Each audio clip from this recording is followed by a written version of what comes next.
States Congress, and no one seemed to challenge it. It's very probable and probably inevitable that our right to bear arms would be challenged in a North American court. So this is just an example of what's happening and what's being proposed. We want to keep our trial by jury system. We want to keep our right to keep and bear arms. We want a system where we have a Supreme Court and not have a tribunal that will be superior to the Supreme Court. In 2005, Cintra, a Spanish-owned company, signed a secret agreement with the Texas Department of Transportation to erect toll roads on existing roads and to toll new roads that were completely paid for by tax dollars. There are people, believe it or not, in Texas who don't know what the Trans-Texas Corridor is. TTC 69, which they'll have the environmental hearing starting this spring on, runs through my part of the state. And there are people over there who have no idea what's fixing to come in their backyard. TxDOT, an unelected state agency, claimed that the agreement with the foreign company was even secret from the Texas legislature. When the truth came out, newspapers across the state called for heads to roll politically. Cintra's response was to have its Australian subsidiary make its first U.S. newspaper buy. Every newspaper they bought was along branches of the Trans-Texas Corridor and had been critical of the toll road plan. The cost of 40 or 50 newspapers is nothing compared to the profits that'll be made. Just Phase 1 alone of the state toll road plan is estimated to raise more than $200 billion in just the first 15 years. And Texas is only a small part of the global panorama. A combine of transnational companies is aggressively consolidating public finance infrastructure worldwide, and the same interests are erecting a world government according to their rules. A literal wonderland of corporate corruption, where governments simply act as vacuum cleaners, sucking up the wealth and resources of the middle class and transferring it to offshore bank accounts, leaving behind a cultural and economic wasteland of easily managed slaves. The whole purpose about the North American Free Trade Agreement is not about trade, it's about control. Control of people. CAFTA is even worse. Control of people. It's not about trade, it's subsidized trade with taxpayers' funds. This thing started here. And to save this country, we kill this damn thing here. To stop it here in Texas, we stop the New World Order right here in Texas. Polls consistently show that over 90% of the people are against the NAFTA highway systems and its toll roads. As the people learned of the threat, they got angry and took action. Our ranch is part of the original Spanish land grant, and I would love to not have to give it back to Spain.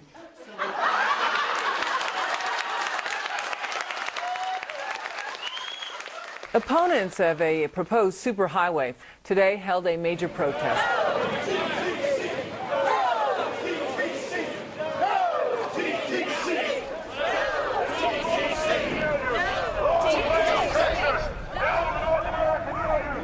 A majority of Texas counties have voted to resist the plan for a North American union and have vowed to block the construction of its infrastructure. Heck, we already know in a law that was passed by a subservient United States Congress, where practically nobody in the entire Congress stood up and said, no, they've already passed a law saying all their driver's licenses are going to be chipped. Well, I'm telling you right now, I'm not going to carry in a driver's license that's got a chip in it so Big Brother can watch everywhere I go and shoot and see everything I do. No, no, hell no.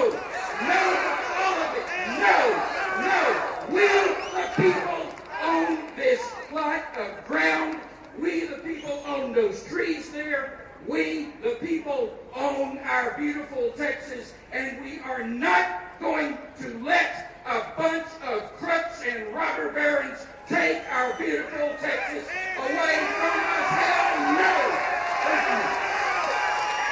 Hell no! No, no, no!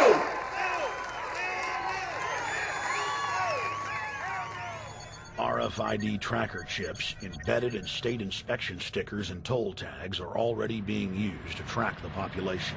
The new system is also meant to control growth and steer development through so-called smart growth.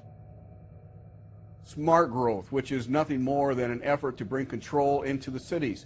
You have the rewilding of America and the Wildlands Project, the Convention on Biological Diversity, which is to control our rural population. Toll roads on interstate highways nationwide are walling off exit ramps to small towns and rural communities, and are creating ghost towns by design. This trend is accelerating under the NAFTA highway system and is meant to rewild more than half the country. All of these things are designed to bring more and more control to bureaucracies rather than to the independent individual, the sovereign individual of this nation. What brought me into this whole discussion was the fact that while I was doing this multi-million-dollar research effort in the 1980s and early 1990s, I became aware of an agenda basically to lock up one half of the United States into wilderness corridors and reserves. What's called the Wildlands Project, but it was also a key cornerstone of the United Nations Convention on Biological Diversity. It was during that study in which I began to realize that this was not an effort to protect the environment, but an effort to control you and I.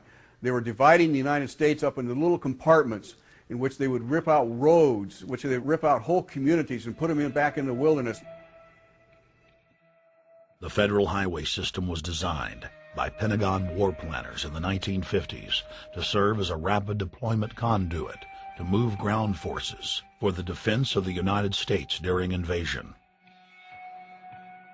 The unconstitutional Northern Command is now using the highway system as a force projection matrix to dominate populations across the United States. Through federally funded emergency command centers, county and city governments are being quietly federalized nationwide.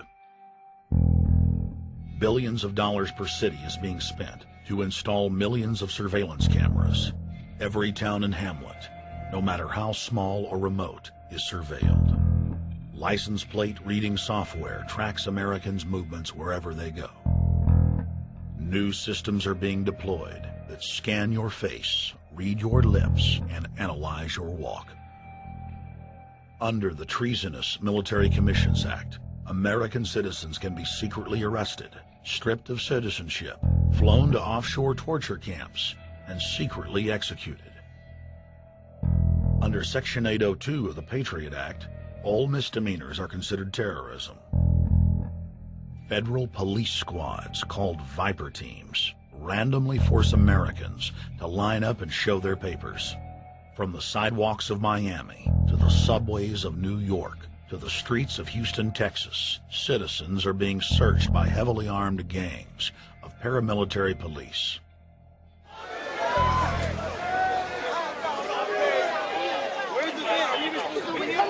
Come on, guys, come in. Yo, can you get that camera off of us, sir?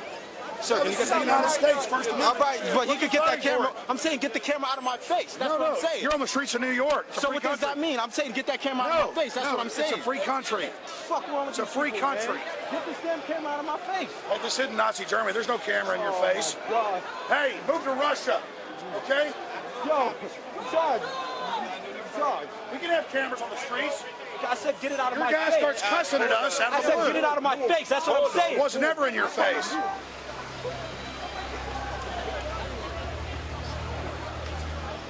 Yo.